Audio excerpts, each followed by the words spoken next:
everybody. Howdy. It is a beautiful Sunday day and bright and sunny, and hope everybody's having a great Sunday. Yes, I'm glad to see that storm passed.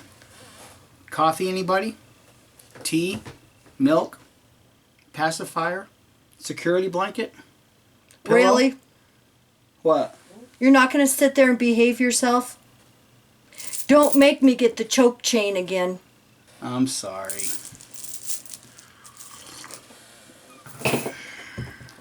Wow.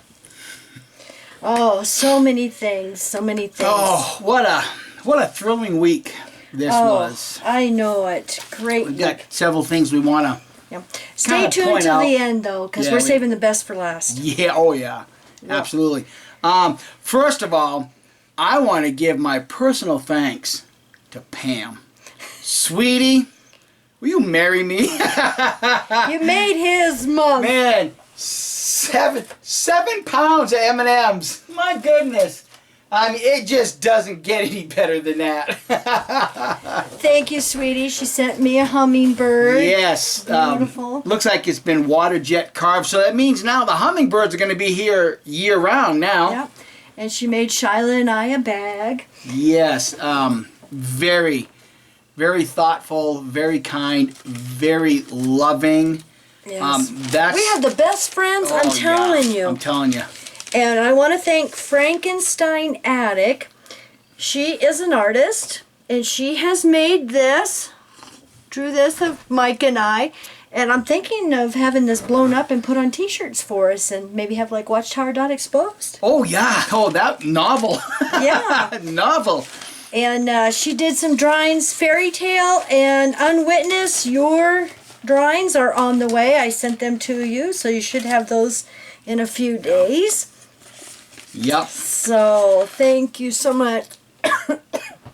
But for Jehovah's Witnesses, we have a couple of things a couple of little tidbits that we'd like to throw out there for you. Hopefully you could ponder over, think about them, and or if you're waking up as one of Jehovah's Witnesses or fully awake Jehovah's Witness and you're still sitting in the kingdom halls hoping to wake up your family, maybe a couple of these little points, very subtle points, just might do the trick. Yeah. Now this, for those of you who, keep up with JW land. Yeah. Now we all know that they just got their new organization book. But first, let me read the scripture that Watchtower is referencing in this particular page, paragraph 10 of the new organization book. They're referencing a scripture from Matthew 28:18. And this is just before Christ ascends to heaven. Christ himself says these words. And Jesus approached and spoke to them, saying, all authority has been given me in heaven and on earth. Now remember, all authority. Done deal. No debate. Fact. That's right. Until Watchtower comes along. What does Watchtower do, dear? Okay, so in the new organization book, and it's available on their site if you dare, go there and get it. Or I've got it if you want me to just, let me know. Yeah. Okay, page 8, paragraph 10. The book states, Jesus Christ occupies an elevated position in the heavens, and much authority has been given to him. Now, if he's the head of the congregation. Well, all authority. On heaven, on earth, and then they're saying much authority? So, who's Jesus sharing all this authority with? Oh, well, of course, for those who were at last year's district convention, they were saying that the 144,000 was going to be up there sharing in all of this. Oh, you mean the fictitious anointed that are mentioned at Revelation 7, when you ask a Jehovah Witness whether those 12 tribes are literal or spiritual, they'll say that they're spiritual tribes, but the number becomes literal. Are you talking about that 144,000? Yeah.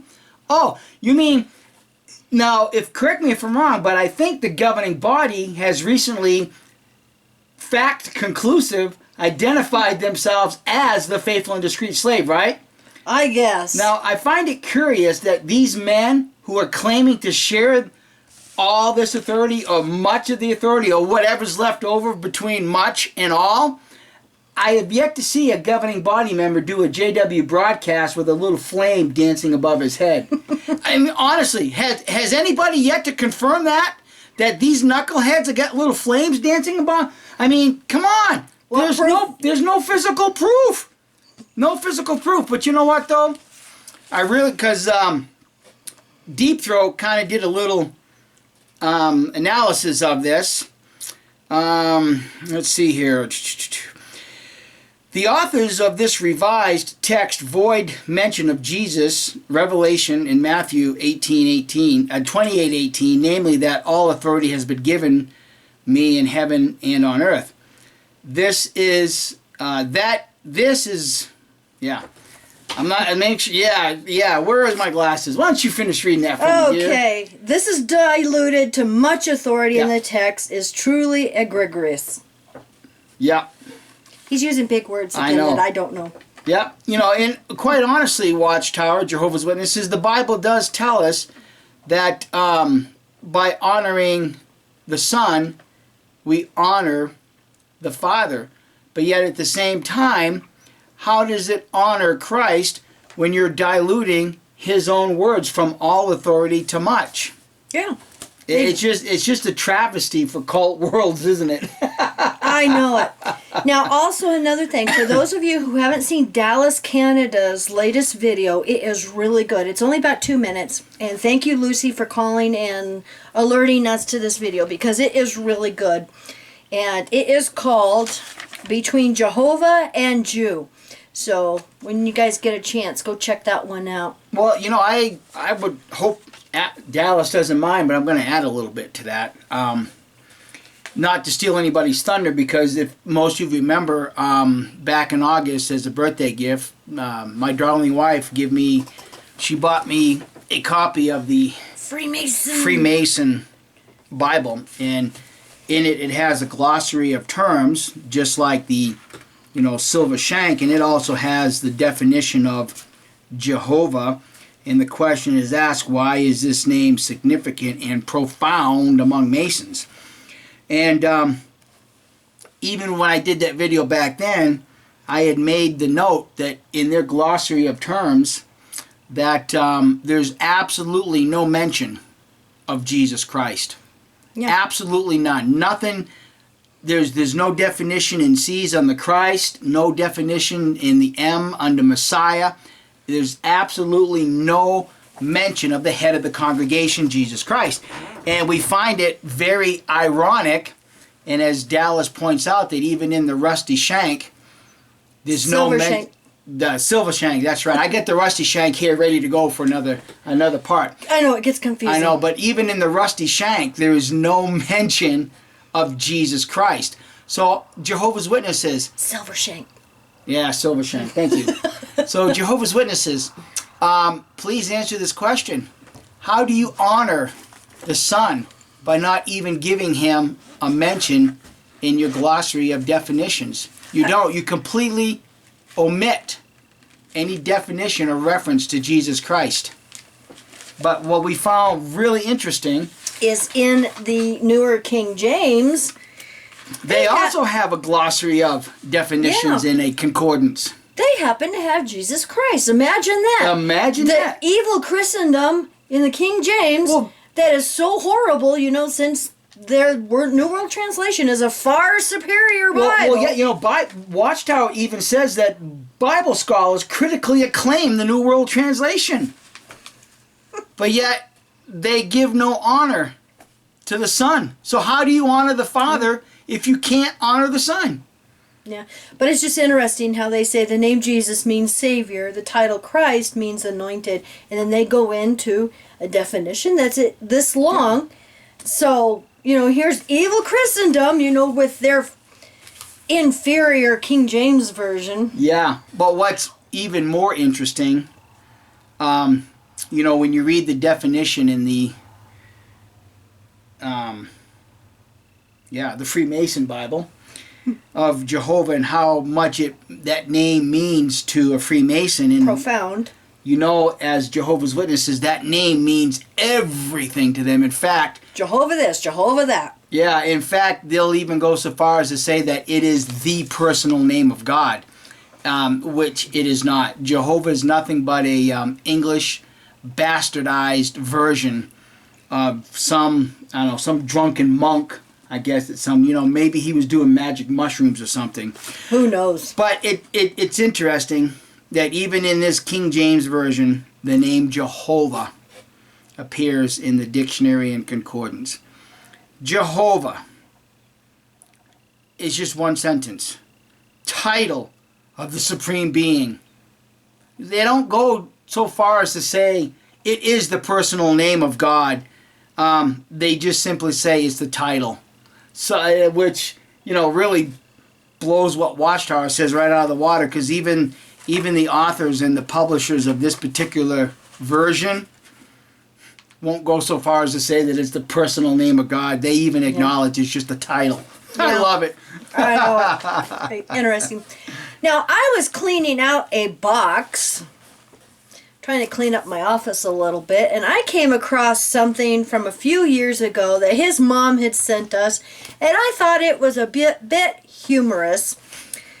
So, if you want to hand me the picture in there.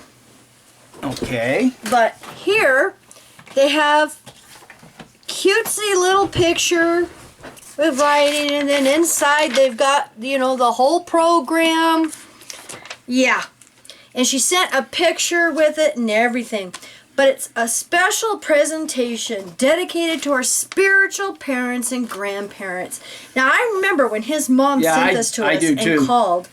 And they put on a play of Noah and the ark, and they treated us so wonderful, and just like we were grandparents and stuff. And I remember it made me so angry because, she is just so in love with all of her spiritual grandkids in the Kingdom Hall, and yet she's always had something against our daughter, She neglects her flesh and blood. Yeah. Yeah. Shiloh's first family dinner she has, and your mom has to go and get a massage. Yeah. That's more important. And, she can't come after her massage, because after a massage, she has to go home and have a martini and relax. Yeah. So, she's bragging about her spiritual grandkids and how they put on this play and treated them like queens and kings and had, this wonderful meal and all of this. Well, they even have the whole list of the cast. I mean, this is like a regular, if you go into some play in some big auditorium and they have a program and they put the list of characters and who plays the character. Yeah, I mean, Noah's family, local villagers, the Nephilim. I mean, when they put this on, they really went all out. Yeah, and then inside, I just wanted to read just a couple of little things here. It says, sometimes too much time passes before we let those who are so precious to us know how much we love them. As your spiritual children, we are saying thank you. Thank you for sharing your wisdom. Thank you for your loving guidance. I guess they were thinking of someone else in the congregation and not his mom. They must have been.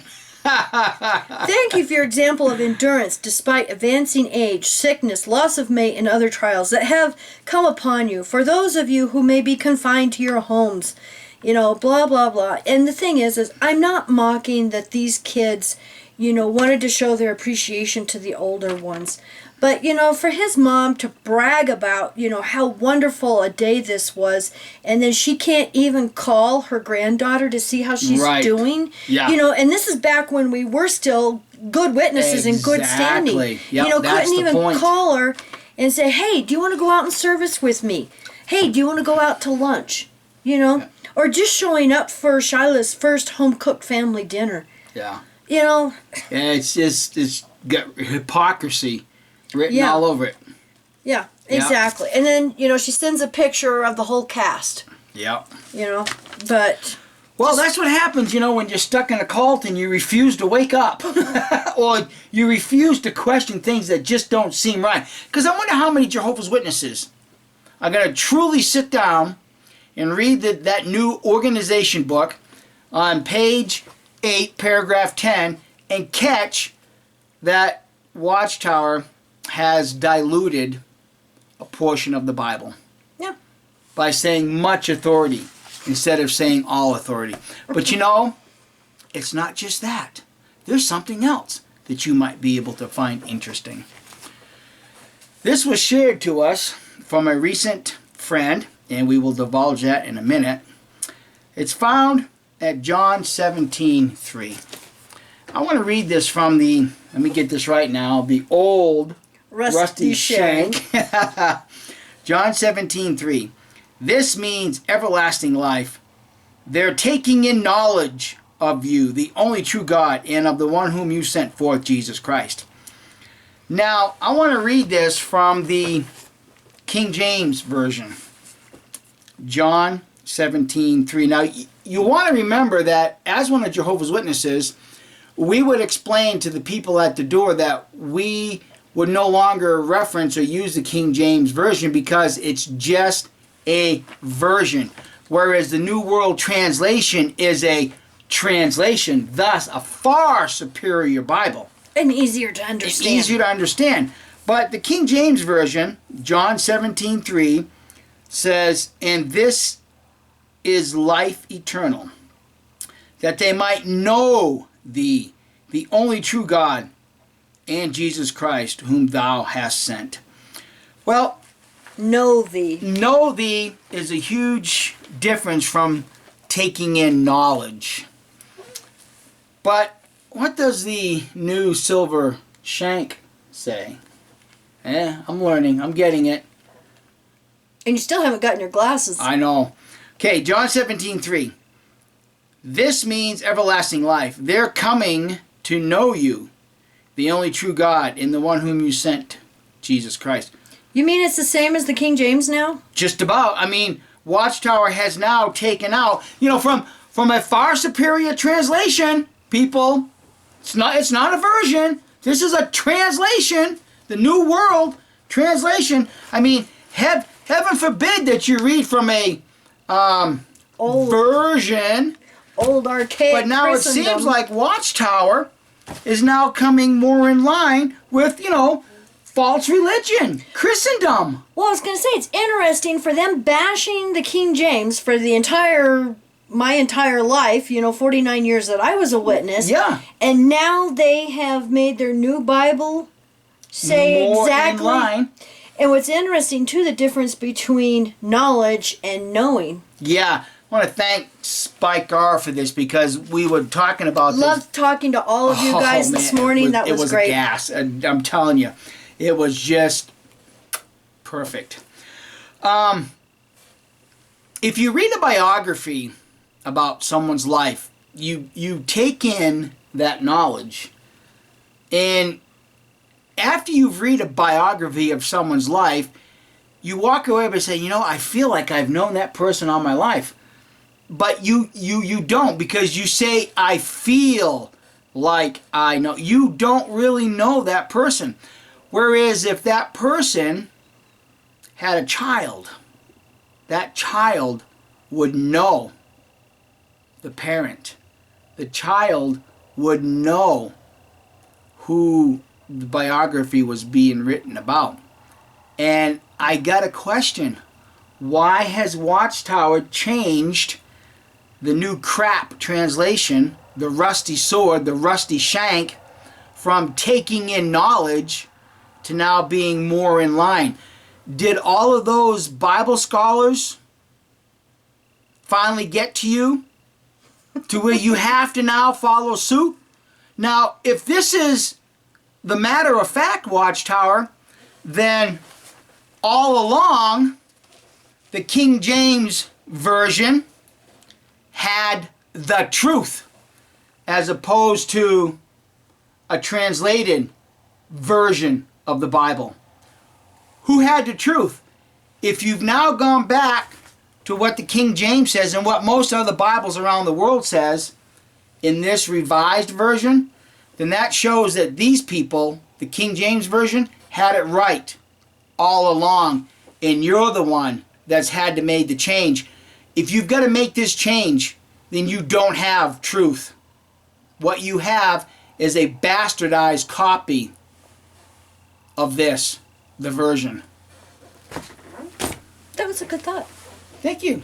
But where did that thought come from? From Barbara Anderson. Yes. Go ahead. I was going to say, we didn't want to say anything beforehand because we didn't know if it was going to happen.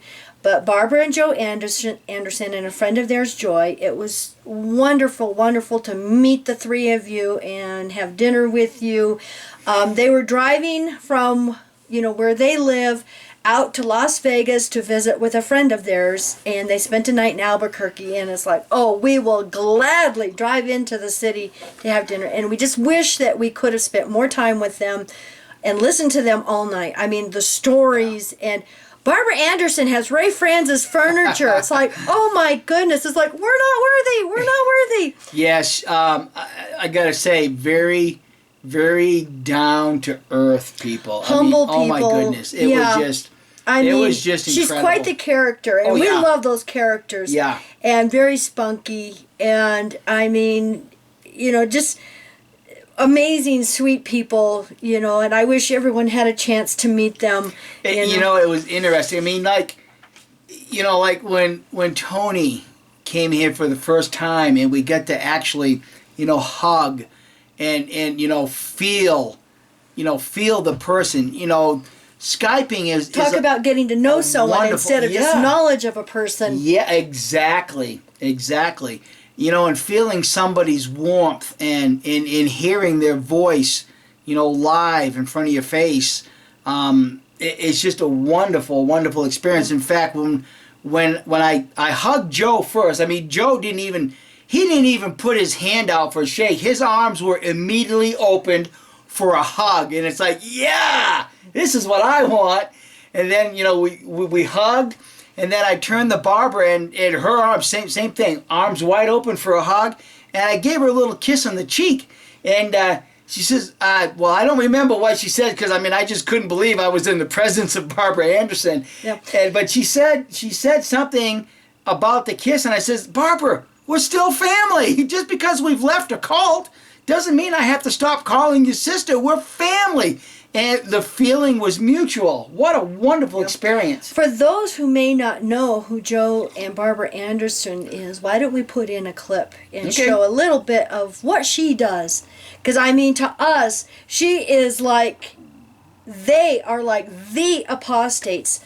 And her website is watchtowerdocuments.org. Now, correct me if wrong. Correct me if I'm wrong, but did the Andersons generation overlap the Francis the Francis generation? Oh, don't start that. You're going to give me a headache. So let's insert the clip right here. Barbara Anderson helped blow the whistle on the church.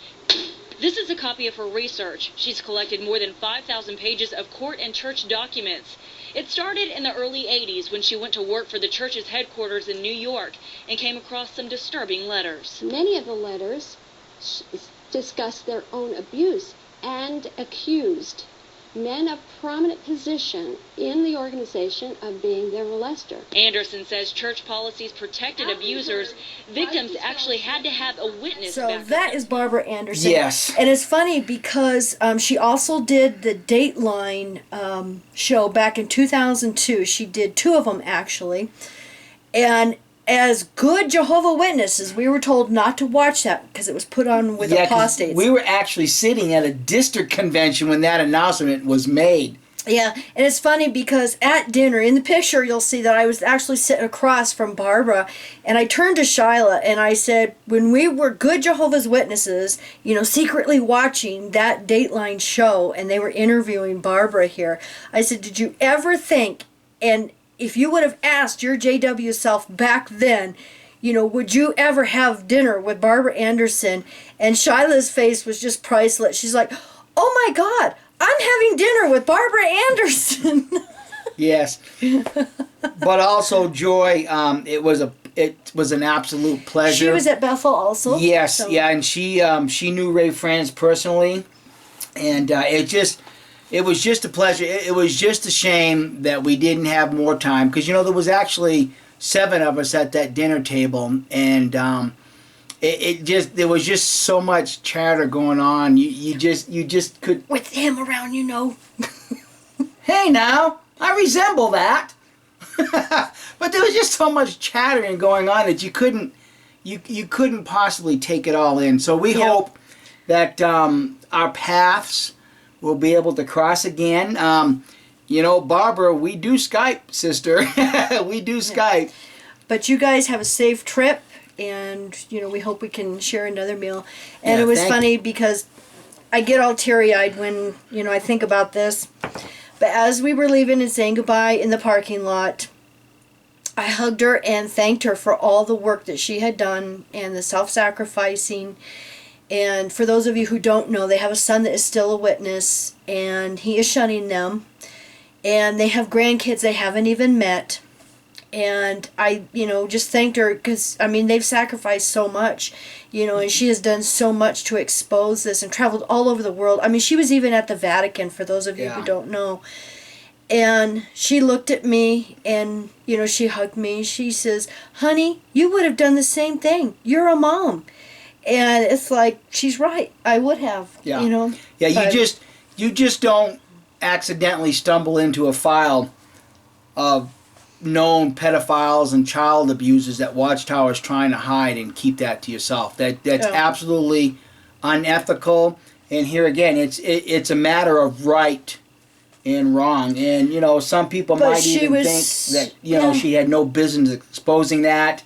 But she was so humble, and just said, "Oh, honey, you would have done the same thing. You're a mom."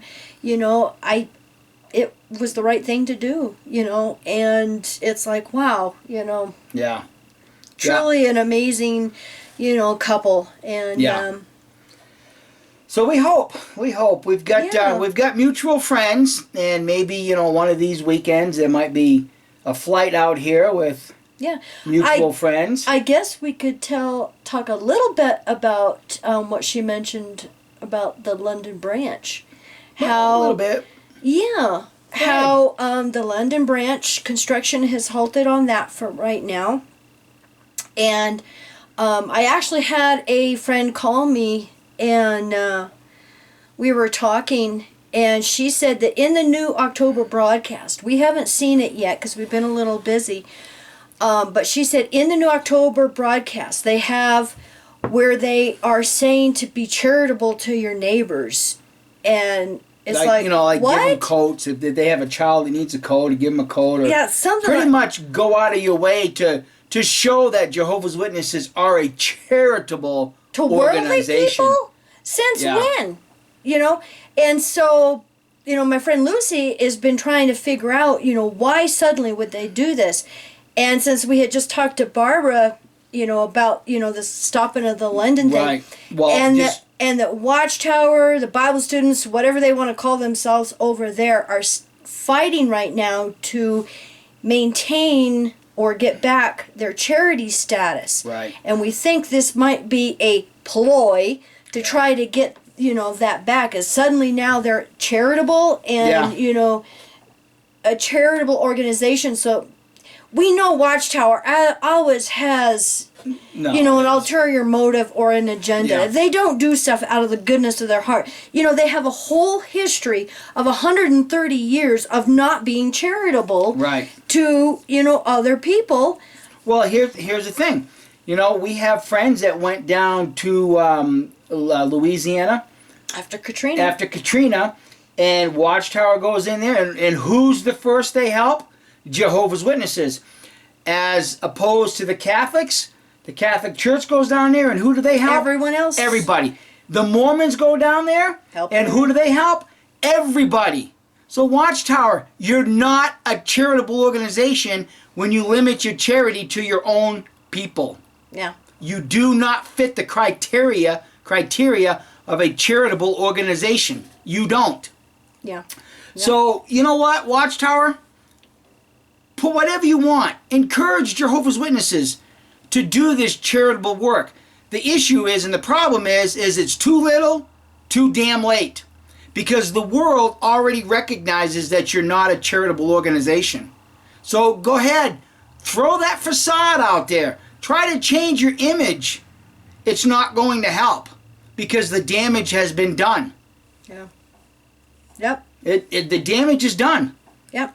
Exactly. So it's, wow. This has just been a fantastic week. It truly has been a super fantastic week. And we're working on some more stuff, and we can't wait to share that. Oh, we've got something. We can't wait to share it with everybody. Yeah, that we would like to think is epic. And, maybe when it's all done, maybe it may not be. But right now, Kim and I are very, very hopeful, very excited. We got some things that are will just make Jehovah's Witness elders complete liars. Absolute, complete liars. As if we didn't know that already. Well, I know. But, this is secret footage is what this is. And that's just enough tantalizing information. You just can't. I know, I can't wait. You just can't keep quiet. Tyler, hurry up and get your ass over here so we can do this. Yes. Well, it's just there's a few things, we're trying to work out, and, I've got a few more phone calls to make. Yeah, we've got some more, appointments to make and stuff. Some things were said by this elder that we want to confirm, even though his own words destroy what he says earlier in the video.